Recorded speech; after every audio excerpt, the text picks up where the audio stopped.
The darkness of space stretched endlessly in all directions. Commander Velthar sat in his command chair aboard the Valkorian warship, watching the empty sector on his screens. For 300 years, his people had guarded this region. They called it Quarantine Zone Theta 9. Nothing lived here anymore. The humans were gone, wiped out long ago. Velthar's 4 eyes grew heavy with boredom. His clawed hand reached for his drink when suddenly every alarm on the bridge screamed to life. His second officer shouted something, but Velthar couldn't hear over the noise. The screens showed energy readings that made no sense. Something was appearing from nowhere. Space itself seemed to tear open. A blinding flash of light filled the void, and then it was there. A massive warship hung in space where nothing had existed seconds before. Velthar's heart pounded in his chest. The ship was enormous, covered in weapons he didn't recognize. Strange markings covered its dark hull. His computer translated the letters.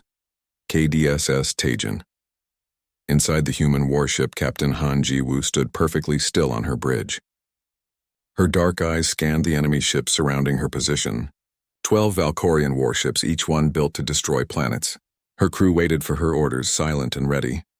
They had trained for this moment their entire lives. Ji-woo was 42 years old, but she felt ancient. She carried the weight of her dead world on her shoulders. Earth was gone, burned to ashes by the Valkorian Empire. They had killed billions of humans because they feared what humanity might become. But they had made a mistake. They hadn't found all the humans. Some had survived, hidden in the darkness between stars. Lieutenant Park, Ji-woo said calmly. Her tactical officer looked up from his station. Park Min-ho was younger than her, quick-minded and dangerous. He had been a soldier before becoming a ship officer. What are they doing? Park checked his screens. They're confused, Captain. Their sensors can't understand what we are.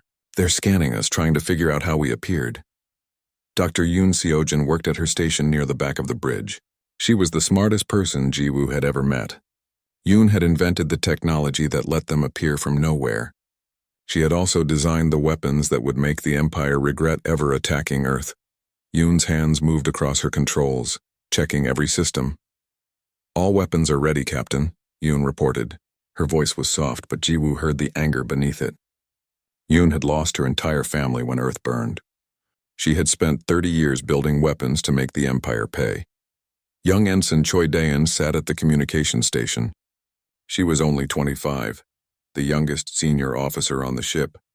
But she was brilliant with languages and codes. Her fingers flew across her keyboard as she broke into the Empire's communications. Captain, I'm intercepting their messages, Daeun said. They're calling for orders. They don't know what to do. The main screen flickered to life. A Valkorian officer appeared, his alien face twisted with confusion and anger. Captain Kelvin commanded the patrol fleet. He was ambitious and cruel, exactly the kind of officer the Empire promoted. His 4 eyes focused on Ji-woo. Impossible, Kelvin hissed. The Terran plague was eliminated. You cannot exist. Your species is extinct. Ji-woo stepped forward, her face cold as ice. We are the children of those you murdered. We survived, we hid, we grew strong, and now we have returned. She paused, letting her words sink in. You have 30 seconds to power down your weapons and prepare to surrender. If you refuse, we will show you what 300 years of human anger has created. Kelvin's face changed from confusion to rage. He laughed, a horrible wet sound. You are one ship. I have 12. Your arrogance will be your death, just like your homeworld. He cut the transmission. Ji-woo didn't move. She had expected this. The Empire never negotiated with those it considered beneath them. She looked at Park. Show them what we built. Park's hands moved across his controls. Quantum displacement cannons ready, targeting 3 of their cruisers. Fire, Ji-woo ordered. The Taijin didn't shake or shudder. There was no sound, no flash of light. But space itself changed around 3 of the enemy ships. Reality twisted and bent. The 3 cruisers simply stopped existing. They didn't explode or break apart. They were just gone, erased from this universe and scattered across dimensions humans had learned to weaponize. The remaining 9 Imperial ships froze for a moment, then opened fire with everything they had. Energy beams, missiles, and weapons that had destroyed Earth's defenses hit the Taijin's shields. The human ship didn't even shake. The shields held perfectly, absorbing every attack. Yoon watched her screens calmly. Their weapons are exactly what we expected. Our shields are at 98% and rising. The shield generators are actually getting stronger from their attacks. Calvin's voice screamed over the communication channel. What are you? What kind of monsters have you become? Jiwoo ignored him. Dr. Yoon, prepare the dimensional shear cannon. Target their flagship. Yoon's fingers danced across her controls. Cannon charged and ready, Captain. Fire. A beam of twisted light shot from the Taejan. It hit Calvin's ship and something impossible happened. The massive warship began to fold in on itself, like paper being crumpled by an invisible hand. Metal screamed as it compressed smaller and smaller.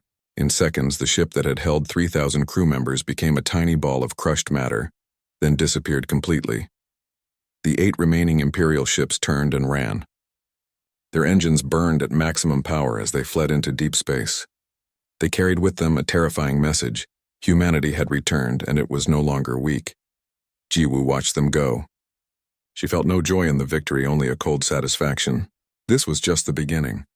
The Empire needed to pay for what it had done. Every world that had supported the genocide of Earth would answer for their crimes. Daeun worked at her station, preparing the message that would change the galaxy. Captain, I'm ready to broadcast on all Imperial frequencies. Send it, Jiwoo ordered. Daeun's voice went out across 1,000 star systems. Every Imperial world, every military station, every government building heard her words. To the Valkorian Empire, and all civilizations who participated in the genocide of humanity, we are the survivors of Earth. We are the descendants of the murdered billions. We have returned not for conquest but for justice. Surrender those who ordered the Terran Purge for trial, or face the consequences. You have 1 cycle to respond. This is your only warning. The bridge fell silent as the message ended. Jiwoo looked at the stars surrounding them. Somewhere out there, the Empire's leaders were hearing those words. They would be afraid. Good. Fear was what they deserved. Set course for the inner colonies, Jiwoo commanded. Maximum speed. The time for hiding is over. Let them see what they created when they tried to destroy us. The Taejan turned and accelerated into the darkness.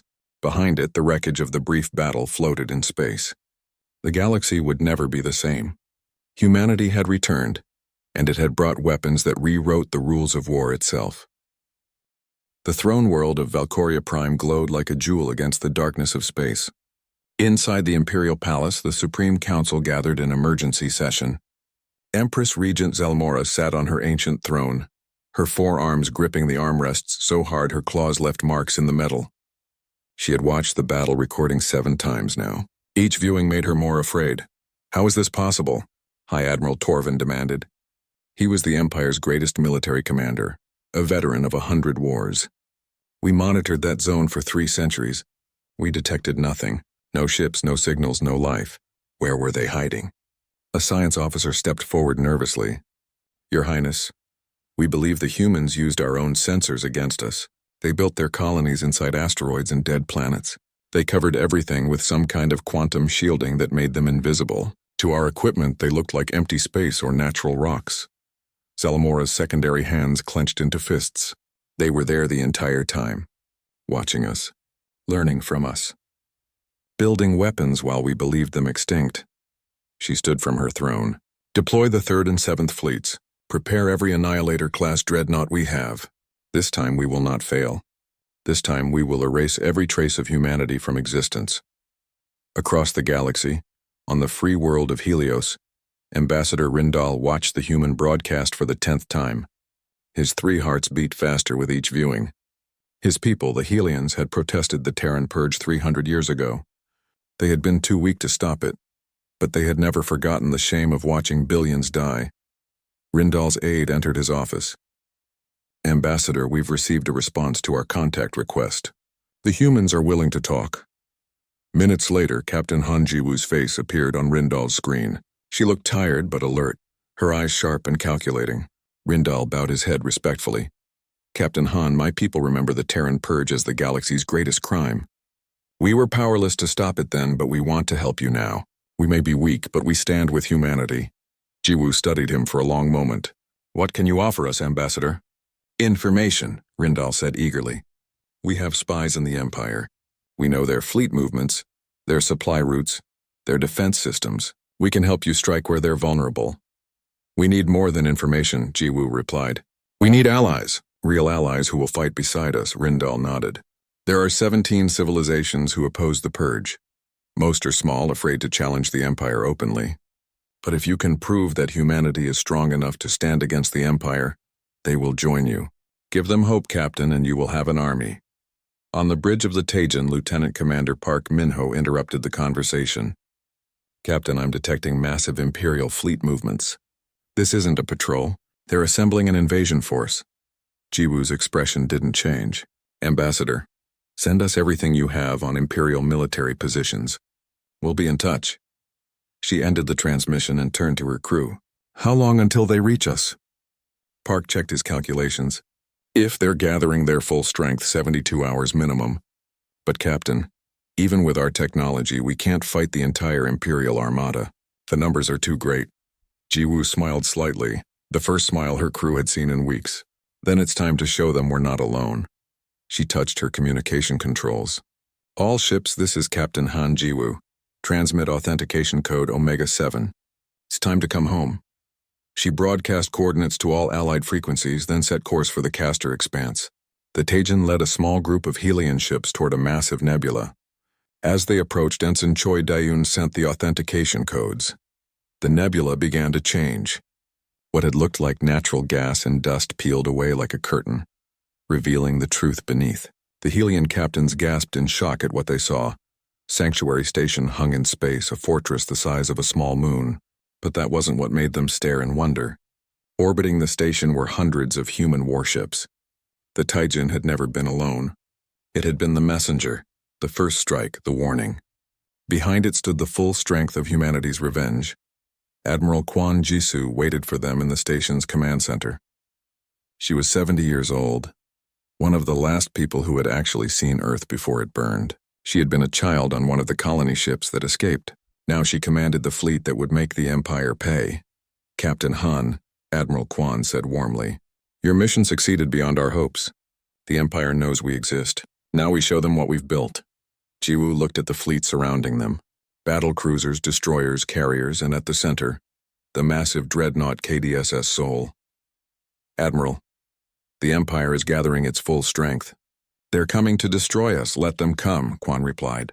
Dr. Yoon, how is the project? Dr. Yoon Seojin stepped forward, her face showing exhaustion and excitement. Admiral, the quantum entanglement network is almost ready. If it works, we can link every ship in the fleet at the subatomic level. They'll be able to share power, shields, and weapons instantly across any distance. One ship becomes many. Many ships become one. Park Minho studied the technical data on his screen. If this works, it changes everything. The Empire thinks in terms of individual ships fighting individual battles. We'll fight as a single unified organism. What's the risk? Jiwoo asked. Yoon's expression grew serious. If the network fails, it could destroy every linked ship simultaneously. One miscalculation and we lose the entire fleet. Admiral Kwon made her decision. We proceed. We have no choice. How long until it's ready? 72 hours, Yoon answered. Maybe less if we push hard. The same time the Empire needs to gather their forces, Park observed. Jiwoo felt the weight of what was coming. It's going to be close. In the depths of Imperial space, High Admiral Torvin presented Empress Regent Zalmora with a sealed document. Your Highness, I recommend we activate the Starbreaker protocol. Zalmora's eyes widened. The Starbreaker? That weapon is forbidden. We used it once 5,000 years ago. The destruction was so terrible we vowed never to use it again. The humans have left us no choice, Torvin argued. The Starbreaker can cause a star to explode, destroying everything in the system. If we use it on the Castor Expanse, we eliminate the human threat forever. The free colonies will turn against us, Zalmora said. Other civilizations will unite in opposition. Torvin's voice grew cold. They already whisper rebellion, Your Highness. Better to rule alone than lose control entirely. Humanity cannot be allowed to give hope to our enemies. Zalmora thought of the human ship that had destroyed 12 Imperial cruisers without taking damage. She thought of weapons that erased ships from reality. She thought of 300 years of believing the human problem was solved, only to discover it had been growing in the shadows. Activate the Starbreaker, she ordered. Back on Sanctuary Station, Ensign Choi Daeun worked frantically at her station, trying to decode Imperial communications. Most were encrypted beyond her ability to break.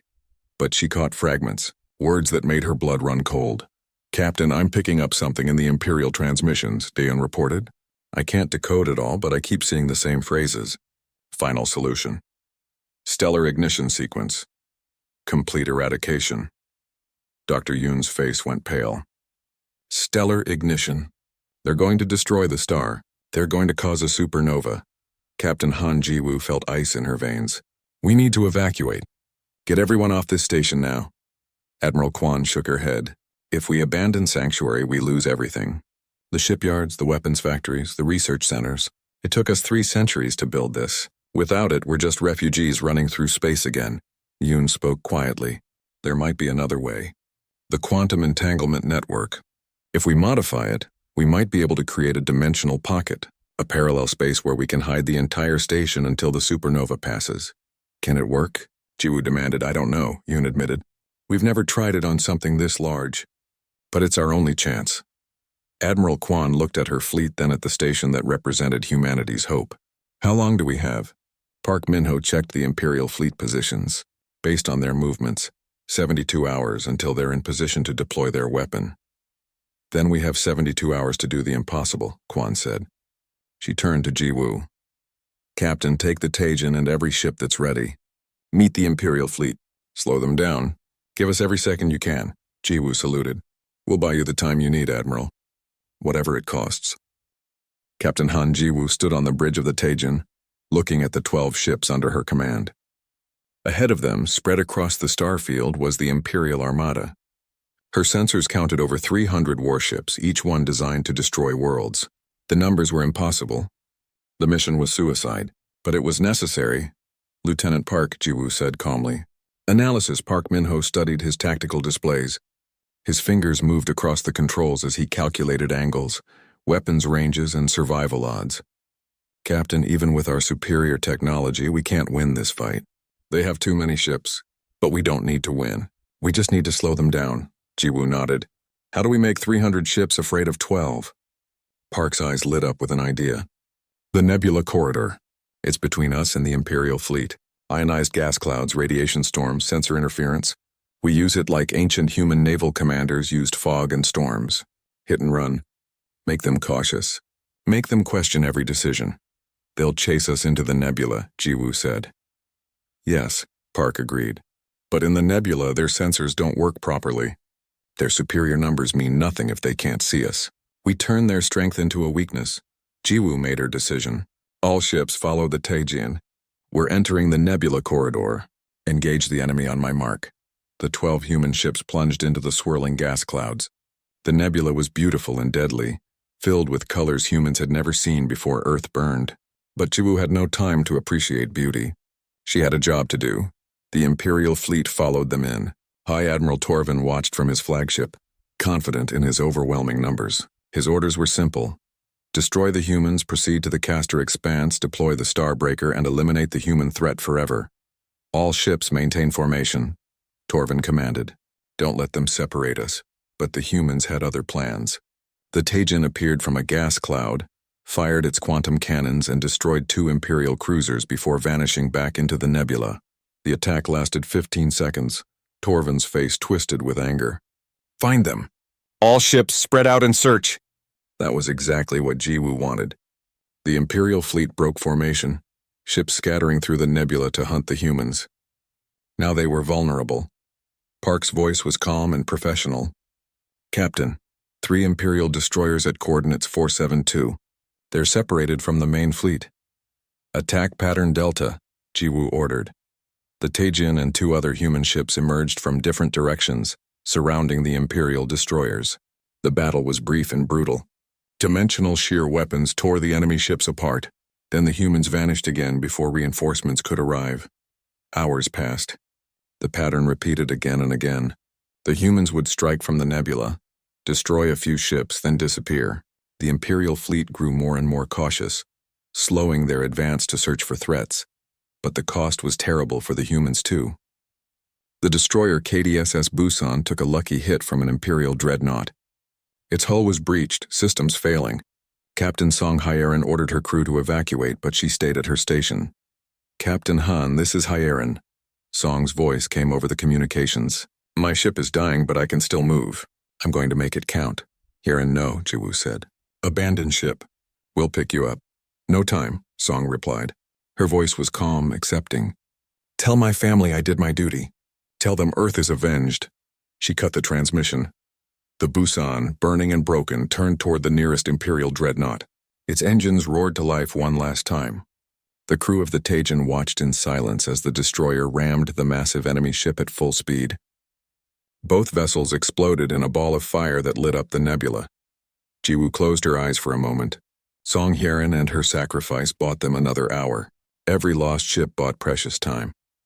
Back at Sanctuary Station, Dr. Yoon Seojin worked without sleep, racing against the clock. The quantum entanglement network was humanity's only hope, but it wasn't working. Every time she activated it, the system created feedback loops that threatened to tear the ships apart. Engineer Lee Dae-hyun ran into the laboratory, his face showing exhaustion and frustration. Dr. Yoon, I found the problem. It's the human crews. Their consciousness, their thoughts, their neural patterns are interfering with the quantum field. The network can't maintain stability with so many minds connected to it. Yoon stared at the data, her brilliant mind working through the implications. The very thing that makes us human is preventing the technology from working. Our creativity, our unpredictability, our individual thoughts are creating chaos in the system. Can we fix it? Lee asked desperately. Yoon's eyes widened as an idea struck her. We don't fix it, we use it. Human consciousness isn't the problem. It's the solution. We redesign the network to use our minds as the binding force. The quantum field doesn't fight against our thoughts. It's powered by them. That's never been done, Lee said. The risks are unknown. What happens to the people connected to such a network? I don't know, Yoon admitted. But we're out of time and options. She worked for 36 hours straight, rebuilding the network from its foundation. The new design was radical, dangerous, and possibly insane, but it was their only chance. In Imperial space, High Admiral Torvin watched his fleet slowly push through the nebula corridor. He had lost 40 ships to the human hit-and-run attacks, 40 ships destroyed by an enemy that refused to stand and fight. His timeline was compromised. His crews were exhausted and afraid. A young officer approached him nervously. Sub-Commander Nelvan had served under Torvin for 10 years. Admiral, permission to speak freely? Speak, Torvin growled. Admiral, what if we're wrong? What if the Terran purge was a mistake? These humans fight with honor. They're protecting their people. Maybe we should negotiate. Torvin's hand moved faster than thought. His plasma pistol fired once. Nelvan fell dead to the deck. Anyone else want to question the Empire's decisions? Torvin asked the bridge crew. They all looked away in fear, but Torvin knew the damage was done. Nelvan's doubts were spreading through the fleet. Crews that once believed in the Empire's righteousness now questioned everything. The humans weren't just fighting with weapons. They were fighting with ideas. The Empress Regent's face appeared on his screen. Admiral Torvin, you have 24 hours to reach deployment position. If you fail, you will join the humans in death. Yes, Your Highness, Torvin replied. He cut the transmission and turned to his navigation officer. Increase speed. Ignore the human attacks. We push through no matter the cost. The Imperial fleet began to move faster, accepting losses to maintain their schedule. The humans couldn't stop them anymore. They could only slow them down. Captain Han Ji-woo's strike force was down to 4 ships. The Taejin was battered but functional. Her crew was exhausted. They had fought for 60 hours straight, barely sleeping, barely eating. But they had delayed the Imperial fleet longer than anyone thought possible. Ensign Choi Daeun's voice broke the silence. Captain, transmission from Sanctuary Station. Dr. Yoon says the network is ready. She needs us to return. All ships, Jiwoo looked at the tactical display. The Imperial fleet was 8 hours from deployment position for their star-killing weapon. If the human ships withdrew now, nothing would stop them from destroying Sanctuary and everyone on it. Park Min-ho saw the calculation in her eyes. Captain, whatever you're thinking, don't. We need you at Sanctuary. The network needs you. Jiwoo made her decision. Commander Park, you're in command of the strike force. Continue the delaying action for as long as possible. The Taejin returns to Sanctuary alone. That's suicide, Park protested. 3 ships against 300? We won't last an hour. Then make that hour count, Jiwoo said firmly. That's an order, Commander. Park stood and saluted. Yes, Captain. It's been an honor serving with you. Jiwoo saluted back, knowing she might never see him again. The honor was mine, Minho. Make them pay for every second. The Tajin broke away from the formation and accelerated toward Sanctuary Station. Behind her, Park took command of the 3 remaining ships. He looked at his small fleet and smiled grimly. All ships, this is Commander Park. We have one job. Buy time. I don't care if we survive. I care that every second we delay, the Empire gives our people a chance to live. Are you with me? The other captains responded immediately. With you to the end, Commander. Park turned his ships toward the Imperial Armada. 3 vessels against 300.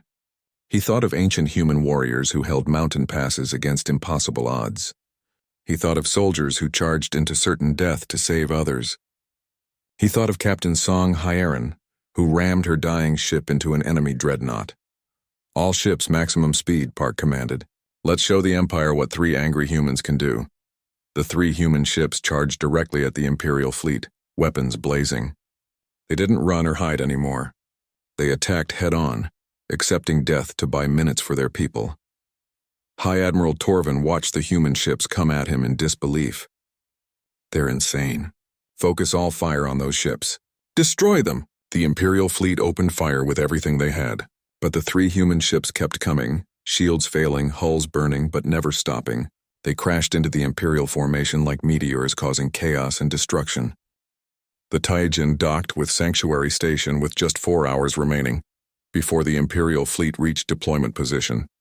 Captain Han Jiwoo ran through the corridors, her heart pounding.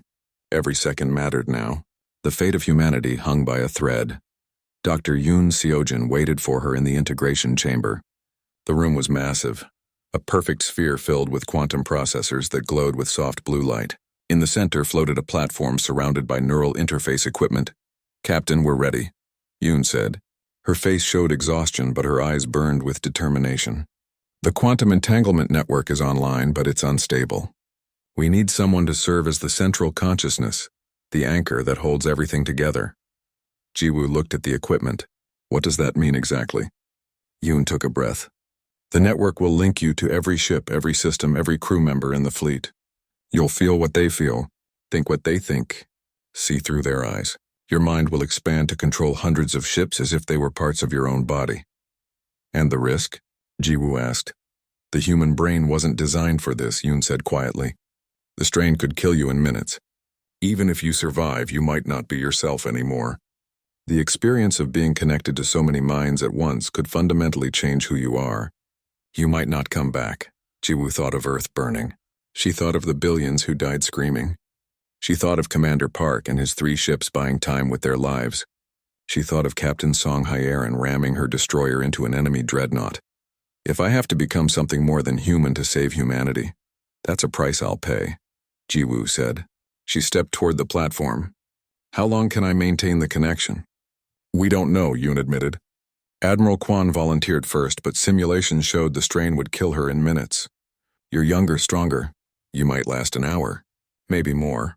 Then we better make it count, Jiwoo said. She climbed onto the platform. Yoon's hands moved across the controls. Once we activate the network, there's no stopping it. You'll be locked in until the battle ends or until your mind can't take any more. Are you sure? Jiwoo looked at her friend. I've been sure since the day Earth died. Activate the network! Yoon pressed the final control. The integration chamber filled with light. Neural interfaces attached themselves to Jiwoo's head, her spine, her nervous system. She gasped as the connection began. At first it was just noise, 1,000 voices screaming in her mind. The thoughts of every crew member in the fleet crashed into her consciousness like waves. She felt herself drowning in the flood of other people's minds. Then something changed. Her awareness expanded. The voices became clear, distinct. She could feel the engines of the KDSS Soul as if they were her own heartbeat. She sensed the weapon systems on every battlecruiser. She knew the exact position of every fighter and every carrier. She was no longer just Captain Han Jiwoo. She was the fleet itself. The pain was incredible. Her body screamed in agony as her mind stretched across impossible distances. But she held on. She had to hold on. Network stable, Yoon reported, tears streaming down her face. All ships responding. Captain, can you hear me? Jiwoo's voice came from every ship in the fleet simultaneously. I can hear you, Doctor. and I can feel everything. Every system, every weapon, every crew member. We are ready. In the nebula corridor, Commander Park Min-ho fought his last battle. His ship was dying. Shields gone, hull breached. The other 2 ships were already destroyed. But they had bought the time Sanctuary needed. "This is Commander Park to all human forces," he transmitted. "Tell Captain Jiwoo we bought her 4 hours. Tell her to make the Empire regret ever hearing the word human." An Imperial plasma beam cut through his ship. The transmission ended. High Admiral Torvin watched the last human ship explode. Finally, "All ships proceed to deployment coordinates. Prepare the Starbreaker. We end this now." The Imperial Armada emerged from the nebula corridor and accelerated toward the Castor Expanse. Torvin could see the star that would soon become a supernova, destroying everything in the system. The human problem would be solved forever. Then his sensors detected something impossible. Space itself was tearing open in front of his fleet. A massive dimensional rift appeared, and through it came the human fleet.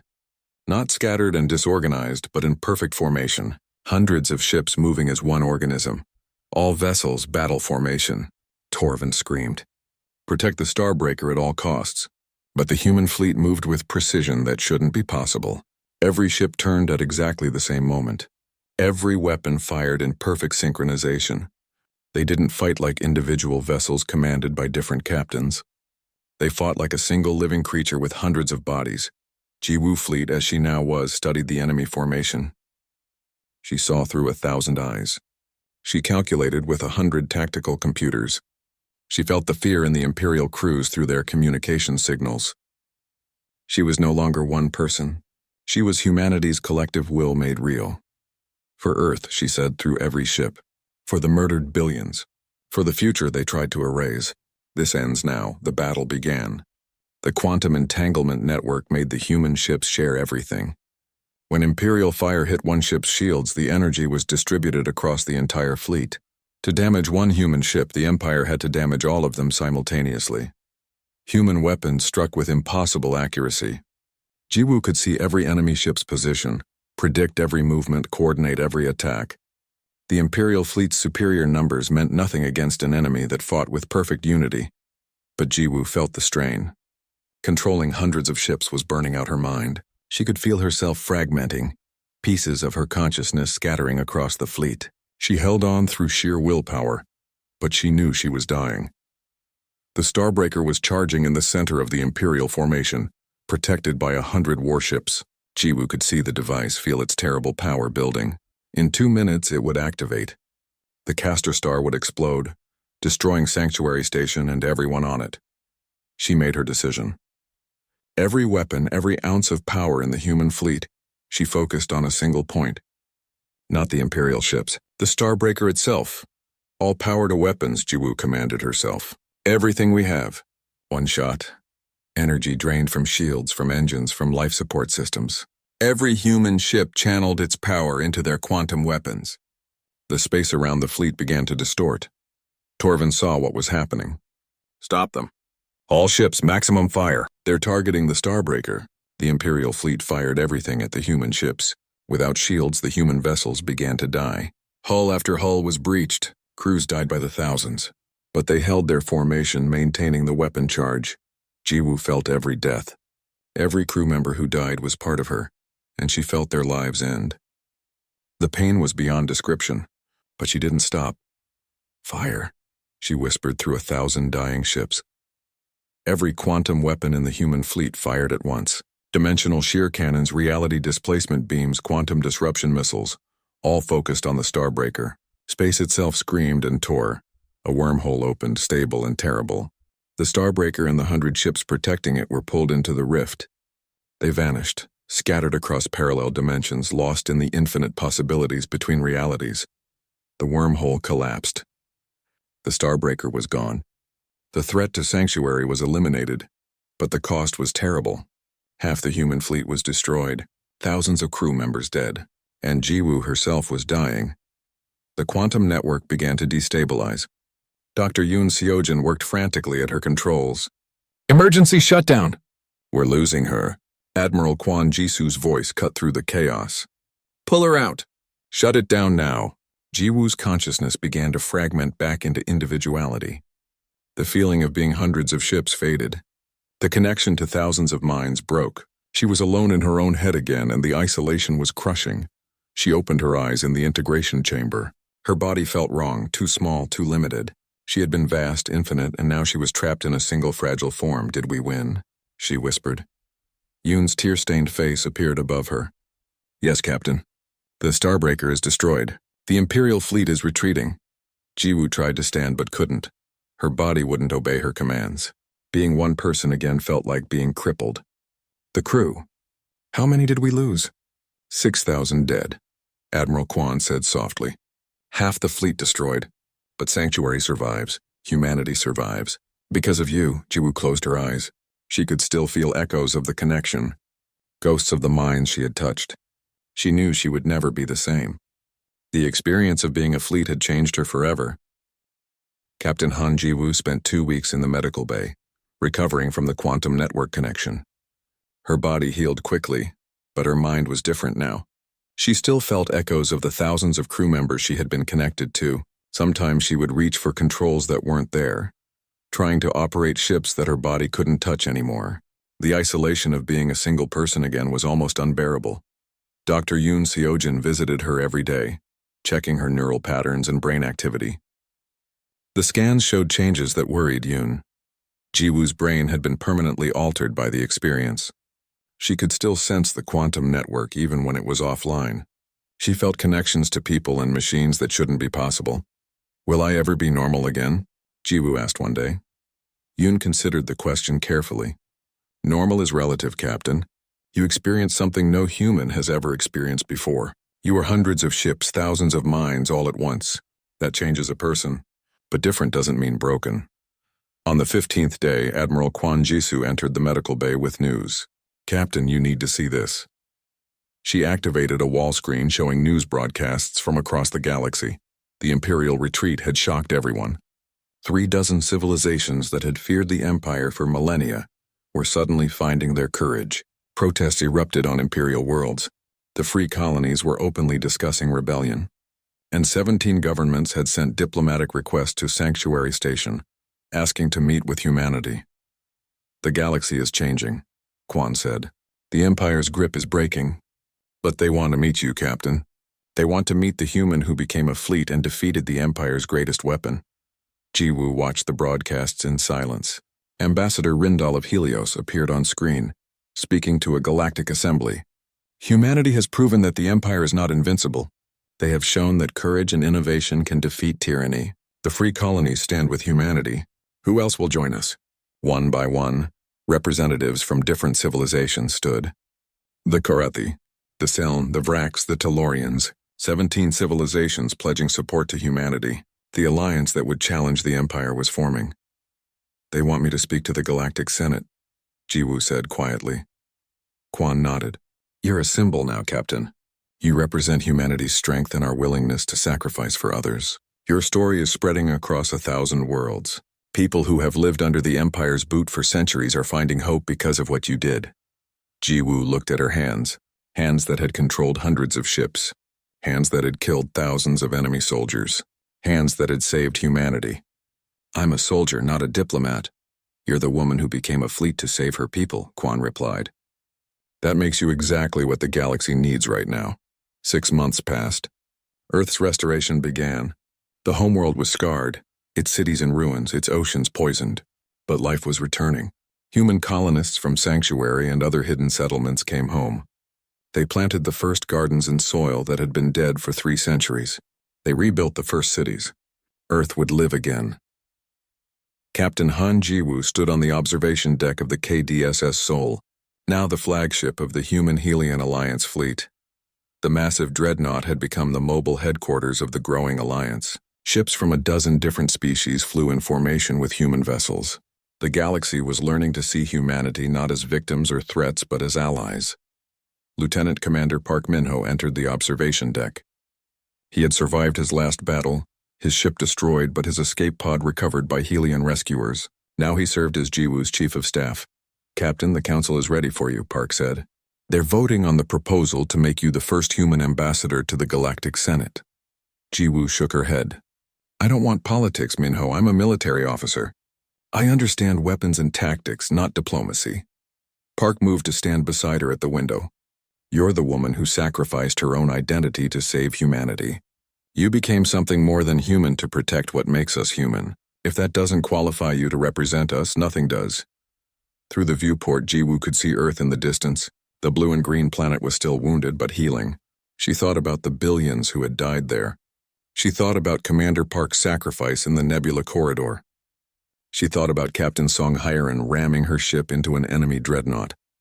She thought about the 6,000 crew members who died during the final battle. They all died so humanity could have a future. Jiwoo said quietly, I survived so I could build that future. I understand now. She turned to Park. Tell the Council I accept, but on one condition. We don't just seek revenge against the Empire. We build something better, a galaxy where no civilization has to fear genocide, where no species has to hide in the dark for centuries. Park smiled. I'll tell them, Captain. They'll agree. How could they not?